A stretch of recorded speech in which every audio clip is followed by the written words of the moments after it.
আমরা অত্যন্ত ফিতনা সংকুল একটা সময় পার করছি। আমাদের প্রিয় নবী সাল্লাল্লাহু আলাইহি ওয়াসাল্লাম ভবিষ্যৎবাণী করে গিয়েছেন যে কিয়ামত যত নিকটবর্তী হবে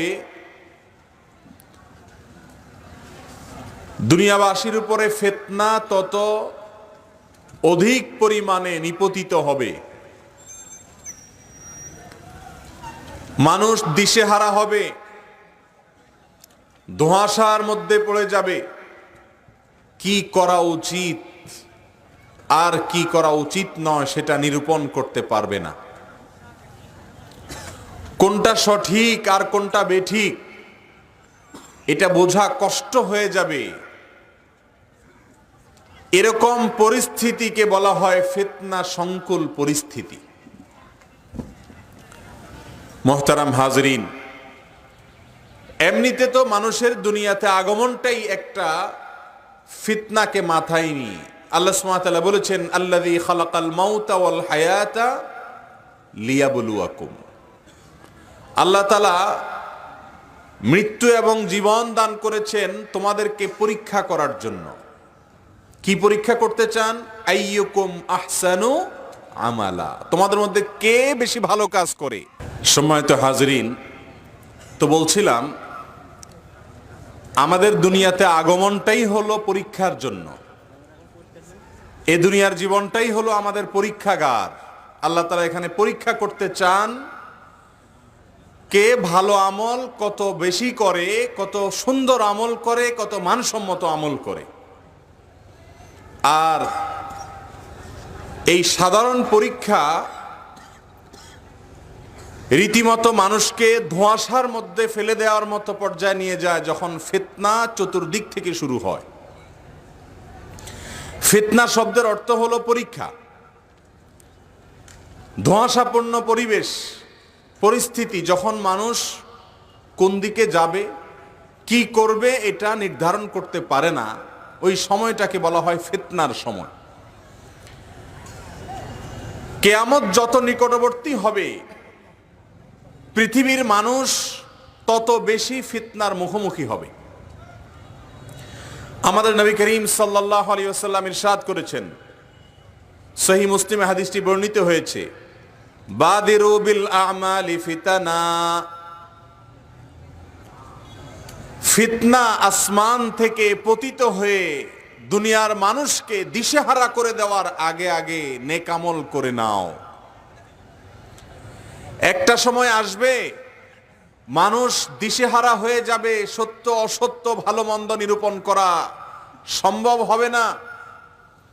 সেরকম জটিল ফিতনার পরিবেশ আসার আগে আগে তোমরা নেক আমলের দিকে ধাবিত হও।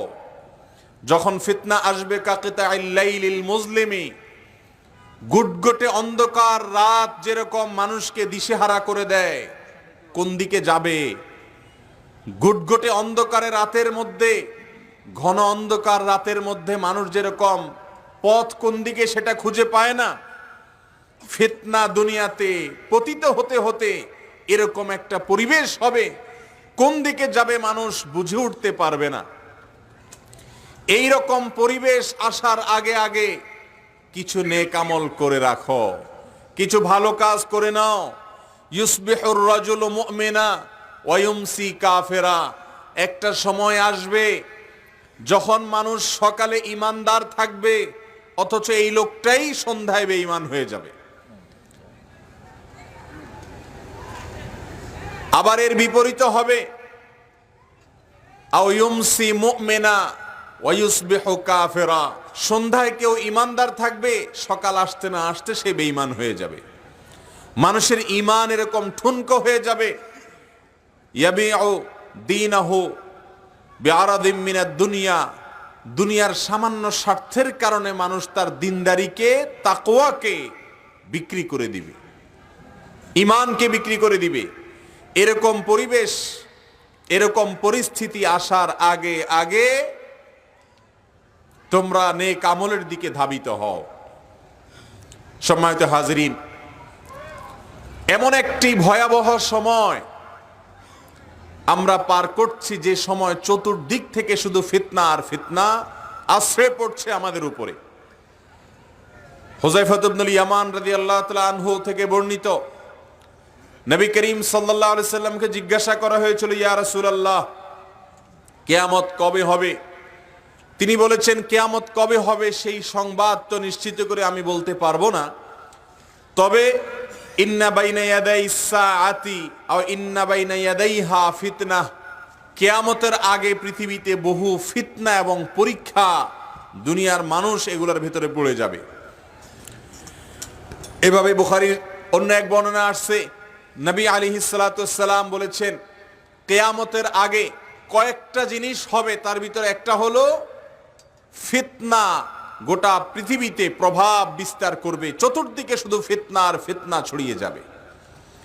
সম্মানিত উপস্থিতি, আজ সবচেয়ে বড় ফিতনা তো এই যে আমাদের দুনিয়াদারি, আমাদের অর্থ সম্পদ, আমাদের দুনিয়ার মোহ, আমাদের আপনজন, সন্তান সন্ততি, পরিবার পরিজন, এদের মোহ,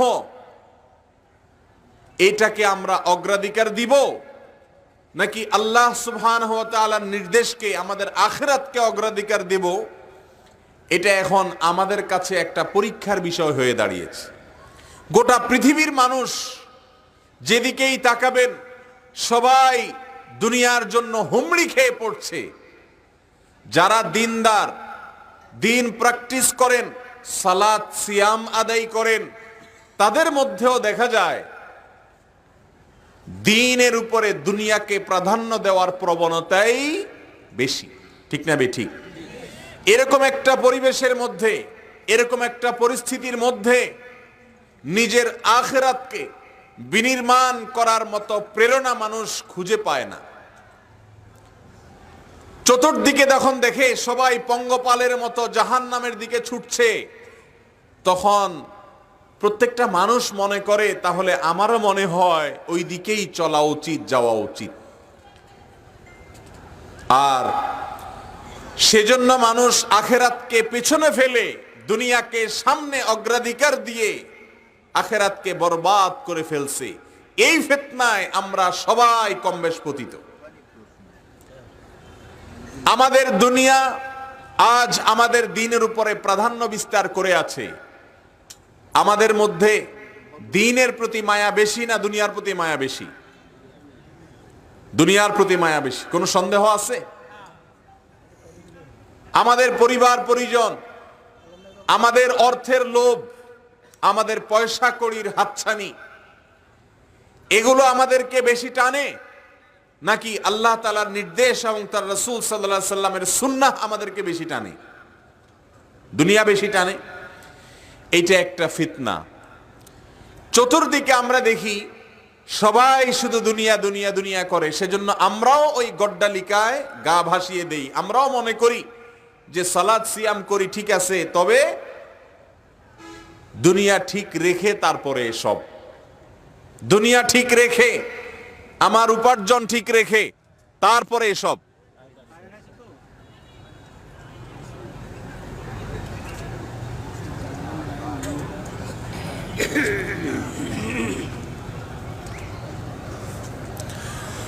সম্মানিত হাজরিন, অতএব এই ফিতনার মধ্যে আমরা সবাই আক্রান্ত, গোটা পৃথিবীর মানুষ আমরা আজ আক্রান্ত। কিয়ামত যত কাছাচ্ছে, যত নিকটবর্তী হচ্ছে, আমরা আখিরাতমুখী কাজ থেকে তত দূরে সরে যাচ্ছি। দুনিয়ার দিকে আমরা তত বেশি অগ্রসর হচ্ছি। দুনিয়ার দিকে আমাদের এই অগ্রসরতা, দুনিয়ার প্রতি আমাদের এই আকর্ষণ, এটা একটা ফিতনা।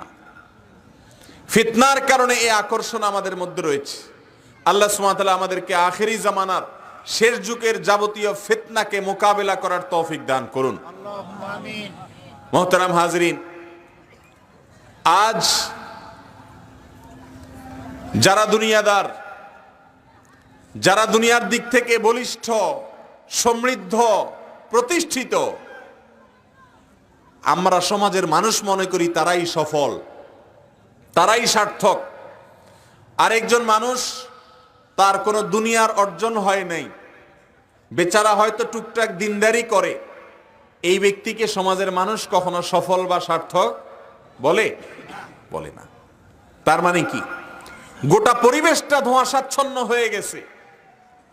এখন মানুষের মূল্যায়ন হয় দুনিয়া দিয়ে, তার আমল দিয়ে না, তার তাকওয়া দিয়ে না। তাহলে এরকম একটা পরিবেশের মধ্যে দিনদারের উপরে টিকে থাকা সহজ না কঠিন? এটাই হলো ফিতনার যুগের চ্যালেঞ্জ।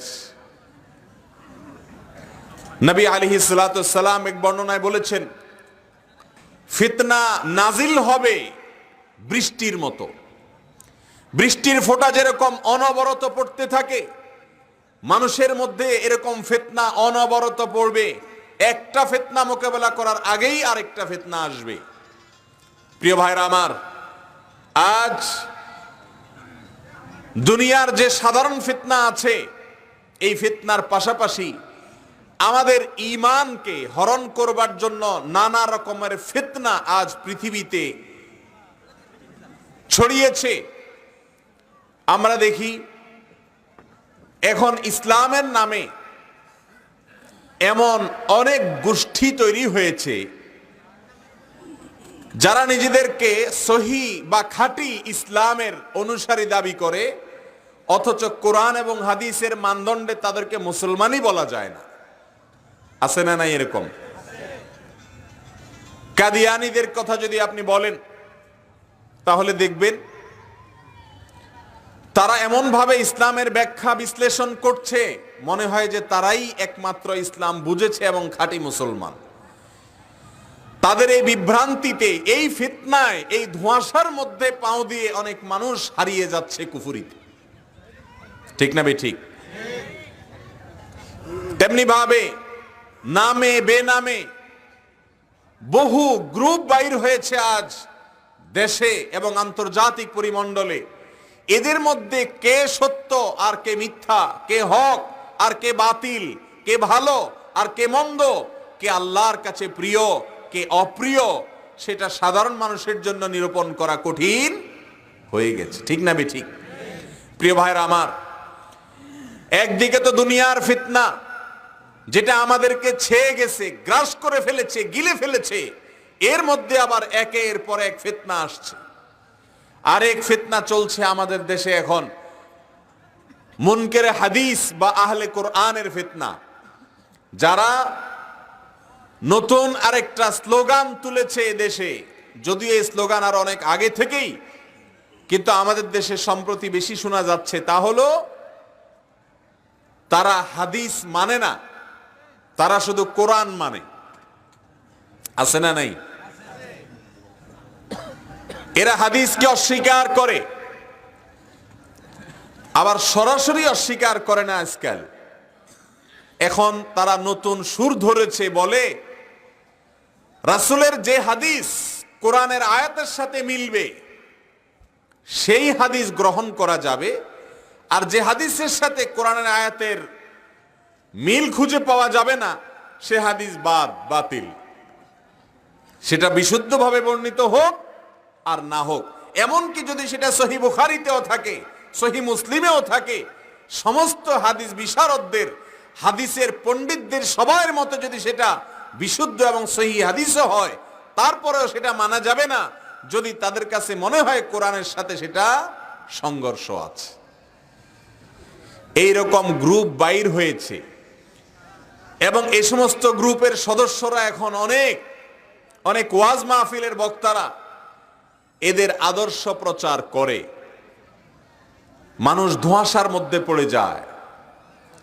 তারা আয়াত শোনায়, ফাবিআইয়ি হাদিসিন বাদাহু ইউমিনুন, আল্লাহর কোরআনের পরে আবার কিসের হাদিস, আয়াতের তর্জমা করে। তাহলে কত রকমের ফিতনা! এক তো দিনদারির দিকে কোনো বালাই নাই, দুনিয়ার ফিতনা। দুনিয়া আমাদেরকে ছেয়ে ফেলছে, আমাদের চোখের উপরে পর্দা দিয়ে ফেলেছে। মুসলমান যে আখিরাত দেখার কথা ছিল, মুসলমানের চোখে যে জান্নাত ছিল, মুসলমানের যে দূরদৃষ্টি ছিল, মুসলমানের যে ভীষণ থাকার কথা ছিল, মুসলমানের নজর যে আখিরাতের দিকে থাকা ছিল, মুসলমানের যে কোনো কাজ করার আগে এটা আমার আখিরাতের জন্য উপযোগী নাকি অনুপযোগী, উপকারী নাকি ক্ষতিকর, আমার জন্য লাভজনক নাকি আমার আখিরাতের জন্য ধ্বংসাত্মক, এরকম বিচার বিশ্লেষণ করে মুসলমান যেখানে প্রত্যেকটা পা ফেলার কথা ছিল, প্রতিটা কাজ করার কথা ছিল, সেখানে দুনিয়ার মোহ এগুলো আমাদেরকে এমন ভাবে গ্রাস করে ফেলেছে। এখন গোটা সমাজ অঘোষিতভাবে এই স্লোগান তুলছে যে যদি টাকা পয়সা কামায়া দুনিয়াতে তুমি প্রতিষ্ঠিত হইতে পারো, সম্পদশালী হইতে পারো, প্রভাবশালী হইতে পারো, নেতা হইতে পারো, মালদার হইতে পারো, পদওয়ালা হইতে পারো, সুনামওয়ালা হইতে পারো, তাহলে তুমি সফল, তাহলে তুমি সার্থক, গোটা দুনিয়া তোমাকে বাহবা দিবে। অতএব এইটা আগে করো, আখিরাত টুকটাক করো কোন রকম। এই না আমাদের অবস্থা? এই দুনিয়াটাই আমাদের জন্য এখন দিন যত যাচ্ছে, কিয়ামত যত নিকটবর্তী হচ্ছে, তত ভয়াবহ ফিতনা আকারে আমাদের মধ্যে গ্রাস করছে, আমাদেরকে ছেয়ে ফেলছে। আল্লাহ রাব্বুল আলামিন আমাদেরকে এই ফিতনা সংকুল জামানায় ঈমানের উপরে অটল এবং অবিচল থাকার তৌফিক দান করুন। ভাইরা আমার, আপনার আমার প্রিয় হাবিব আমাদেরকে যিনি অনেক বেশি ভালোবাসতেন, সে আল্লাহর রাসূল সাল্লাল্লাহু আলাইহি ওয়াসাল্লাম সাবধান করে গেছেন, বাদিরু বিল আমাল, সময় আছে এখনো, নেক আমলের দিকে ধাবিত হও, প্রত্যাবর্তন করো, তাড়াহুড়া করে নেক আমল করো, প্রতিযোগিতায় লিপ্ত হও, নেক আমলের দিকে ধাবিত হও। কারণ একটা সময় আসবে যখন ফিতনায় পড়ে যাবে। যে সমস্ত যুবক ভাইয়েরা অপেক্ষায় আছেন বৃদ্ধ বয়স আসলে নেক আমল করবেন, ভাইরা আমার, আপনার বৃদ্ধ বয়স আসার আগে না জানি কোন ফিতনায় ছেয়ে যায়, নেক আমলের সুযোগ হয়তো পাবেন না। এই জন্য আখেরি জামানা, কিয়ামত পূর্ববর্তী সময় চতুর্দিক থেকে ফিতনা আমাদেরকে আক্রমণ করছে। এই ফিতনার মধ্যে আমরা ধোঁয়াশার মধ্যে হাতড়াচ্ছি, দিশেহারা হয়ে ঘুরছি। কেউ আমাদেরকে, কাউকে শয়তান দুনিয়ার গলিতে অলিতে নিয়ে ঘোরাচ্ছে, আখিরাত ভুলিয়ে দিয়েছে। এটা একটা ফিতনা, এটা একটা পরীক্ষা।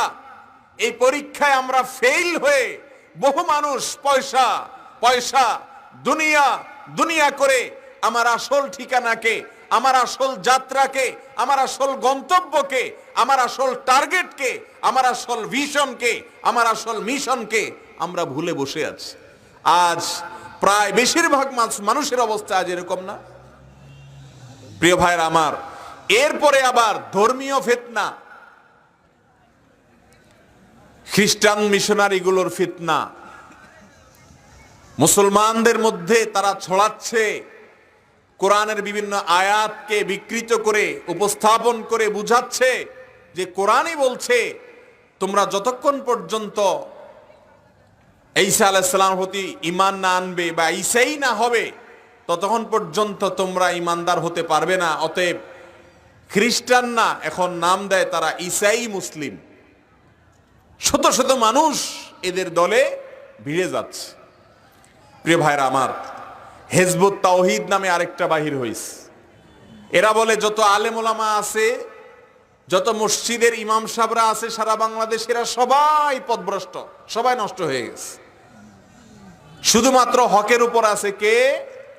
একজন ইমাম যিনি বিড়ি খায়,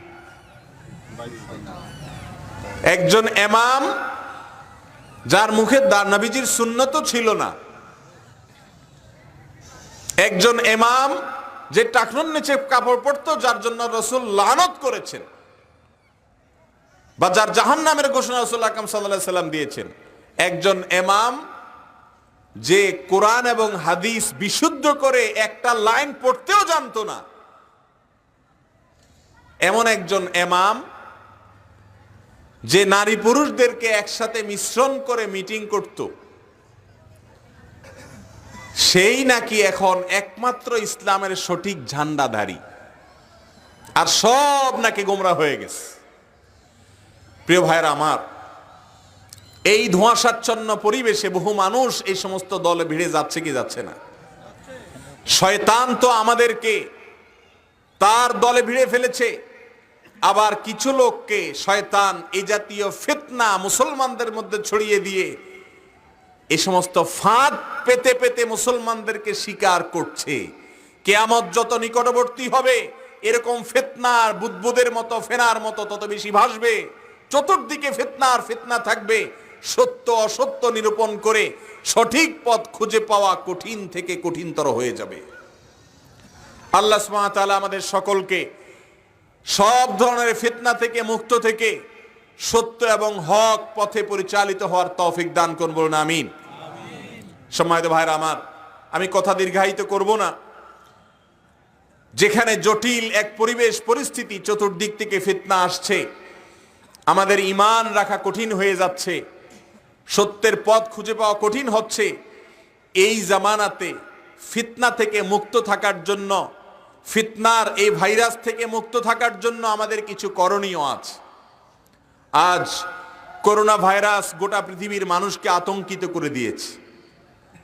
আমরা সবাই এখন দিশেহারা, সবাই এখন পেরেশান যে এই করোনা ভাইরাস যদি ঢুকে পড়ে আমাদের মতো জনবহুল দেশে, এই গরিব দেশে যদি ঢুকে পড়ে, তাহলে এই ভাইরাস হাজার হাজার মানুষকে হয়তো আক্রমণ করবে, আক্রান্ত হয়ে হয়তো হাজার হাজার মানুষ মারা যাবে। এজন্য সতর্কতামূলক আমরা মাস্ক ব্যবহার করি, আরো কত কিছু করি এই ভাইরাস থেকে বাঁচার জন্য, ঠিক না বেঠিক? মক্কা মদিনাতে এই ভাইরাস যাতে না ছড়ায় সেজন্য ইতিমধ্যে বাহির থেকে উমরার জন্য যাওয়া নিষেধ হয়ে গেছে। আর আজকে নতুন করে নিষেধ হয়েছে, সৌদি আরবের ভেতরে যারা আছে তারাও মক্কা মদিনাতে আসতে পারবে না, যাতে করে এই ভাইরাস না ছড়ায়। তাহলে এই করোনা ভাইরাসের আতঙ্কে আমরা সবাই আতঙ্কিত কিনা বলেন? সবাই আমরা সতর্ক হওয়ার চেষ্টা করছি কিনা বলেন, যাতে করে এই ভাইরাস আমাদেরকে আক্রমণ করতে না পারে। প্রিয় ভাইরা আমার, সেখানে আমাদের ঈমানের জন্য যে ভাইরাস, এক একটা ফিতনা, এক করোনা নয়, এরকম কত করোনার চাইতে বড় করোনা ভাইরাস আমাদের ঈমানকে ধ্বংস করে ফেলছে, সেগুলো থেকে বাঁচার জন্য আমাদের তেমন কোনো মাথা ব্যথা নাই। এই জন্য কয়েকটি করণীয় আমরা বলে প্রশ্নোত্তরে চলে যাব ইনশাআল্লাহ। ফিতনার যুগে, আখিরি যুগে আপনি সত্য এবং সঠিক পথে থাকার জন্য কয়েকটি করণীয়ের ভিতরে এক নম্বরের করণীয় হলো কোরআন এবং সুন্নাহকে আঁকড়ে ধরা, কোরআন এবং হাদিসকে আঁকড়ে ধরা। যেই মুসলমান কোরআন ছাড়া কিছু বুঝবে না, সাথে রাসূল আকরাম সাল্লাল্লাহু আলাইহি সাল্লামের হাদিস ছাড়া কিছু বুঝবে না, সে ইনশাআল্লাহ ফিতনা থেকে তত দূরে এবং নিরাপদে থাকতে পারবে। আমরা দেখি কোরআনে কারীমে আল্লাহ সুবহানাহু ওয়া তাআলা বলেছেন, ফালইয়াহযারিল্লাযীনা ইউখালিফুনা আন আমরি আন তুসিবাহুম ফিতনাহ। যারা রাসূল করিম সাল্লাল্লাহু আলাইহি সাল্লামের বিরুদ্ধাচরণ করবে তারা যেন সতর্ক থাকে, সাবধান থাকে, কারণ রাসূলের সুন্নাহর বিরুদ্ধে চলার কারণে তাদেরকে ফিতনায় গ্রাস করবে, ফিতনায় তাদেরকে পেয়ে বসবে, ছেয়ে যাবে। প্রিয় ভাইরা আমার, ফিতনা থেকে মুক্ত থাকার জন্য প্রথম করণীয় হলো কোরআন এবং সুন্নাহকে আঁকড়ে ধরা। মুসলমান ইবাদত করবে শুধুমাত্র আল্লাহ। কার ইবাদত করবে? শুধু আল্লাহ। আর ইবাদতের পদ্ধতি নিবে শুধুমাত্র কার থেকে? মুহাম্মদ সাল্লাল্লাহু আলাইহি ওয়াসাল্লাম থেকে। বাস, ইবাদত হবে শুধুমাত্র আল্লাহর, তার সঙ্গে কাউকে শরীক করবে না, তাওহীদকে অটুট রাখবে, আর ইবাদতের পদ্ধতি নিবে শুধুমাত্র মুহাম্মদুর রাসূলুল্লাহ সাল্লাল্লাহু আলাইহি সাল্লাম থেকে। এর বাইরে যত তরিকা আছে, যত মত আছে, যত পথ আছে, তার কোনোটাই নিরাপদ না। একমাত্র মুসলমানের জন্য জান্নাতে যাওয়ার জন্য নিরাপদ পথ হলো কোরআন এবং হাদিসকে আঁকড়ে ধরে রাখা। প্রিয় ভাইরা আমার, আমরা দেখি যখন ঝড় আসে, বাতাস আসে, তুফান শুরু হয়, নদীতে, সাগরে যে সমস্ত ভাইরা ভাসমান থাকে, এই সময় যদি কেউ নৌকায় থাকে, নৌকা থেকে পড়ে যায়, ডুবে যায়, তার কাছে যেই কলা গাছ থাকে, বেলুন থাকে, এটাকে সে মজবুত করে আঁকড়ে ধরে। যে যত মজবুত করে আঁকড়ে ধরে সে তত বেশি সময় নিরাপদে বাঁচতে পারে। আপনার আমার প্রিয় রাসূল সাল্লাল্লাহু আলাইহি ওয়াসাল্লাম দুটি রক্ষা কবচ আমাদেরকে দিয়ে গেছেন, দুটি বেলুন দিয়ে গেছেন। কিয়ামত যত নিকটবর্তী হবে ফিতনার বাতাস, ফিতনার তুফান তত জোরে বইতে থাকবে। এই ফিতনায় ঈমান হারা হয়ে জাহান্নামে ডুবমান থেকে, জাহান্নামে ডুবে যাওয়া থেকে বাঁচার জন্য একমাত্র উপায় হলো কোরআন এবং হাদিসের এই বেলুনকে, কোরআন এবং হাদিসের এই রক্ষা কবচকে যত বেশি মজবুত করে ধরে রাখা যাবে তত বেশি ফিতনা থেকে বাঁচা যাবে ইনশাআল্লাহ বিইজনিল্লাহ। আল্লাহ তাআলা আমাদের সবাইকে কোরআন এবং হাদিসকে আঁকড়ে ধরার তৌফিক দান করুন। আজ মুসলমানদের মধ্যে নানা রকমের মত পথ আছে না নাই? এত মত পার্থক্য, এত মত, এক একজন এক এক কথা বলে, আমরা সাধারণ মানুষ দিশেহারা। ঠিক না বে ঠিক? আমরা আজ অস্থির, কোন দিকে যাব বুঝি না। এক এক হুজুর এক এক রকম বলেন, এক এক গ্রুপ এক এক রকম বুঝায়, আমরা কোন দিকে যাব বুঝতে পারি না। এই সমস্যায় আমরা আজ আছি না নাই? প্রিয় ভাইরা আমার, আপনার আমার প্রিয় হাবিব ১৫০০ বছর আগে, ১৪০০ বছর আগে বলে গেছেন, ফাইন্নাহু মাইয়াইশ মিনকুম বাদি, নিশ্চয়ই আমার পরে তোমাদের যারা পৃথিবীতে বেঁচে থাকবা, ফাসাইয়ারা ইখতিলাফান কাসীরা, তোমরা দেখবা দুনিয়াতে বহু মত পার্থক্য, কত রকমের মত, কত রকমের মাসআলা, কত রকমের আইডিয়া, কত রকমের আহ্বান, কত রকমের মতামত তোমরা দেখবা মুসলমানদের মধ্যে। ফালাইকুম বিসুন্নতি, এরকম সমস্যা যখন হবে, এক একজন এক এক কথা বলে, তুমি কোন দিকে যাবে বুঝতে না পারো, তখন তোমাদের জন্য নবী আলাইহিস সালাতু ওয়াস সালাম বলেছেন, ফালাইকুম বিসুন্নতি, তোমাদের জন্য আবশ্যক হলো আমার সুন্নতকে আঁকড়ে ধরা। তোমরা আমার সুন্নতকে মজবুত করে আঁকড়ে ধরবে, আমার আদর্শকে আঁকড়ে ধরবে। তোমরা খোঁজ করবে যে আমাদের রাসূল কোনটা করেছেন, তিনি কোনটা করতে বলেছেন।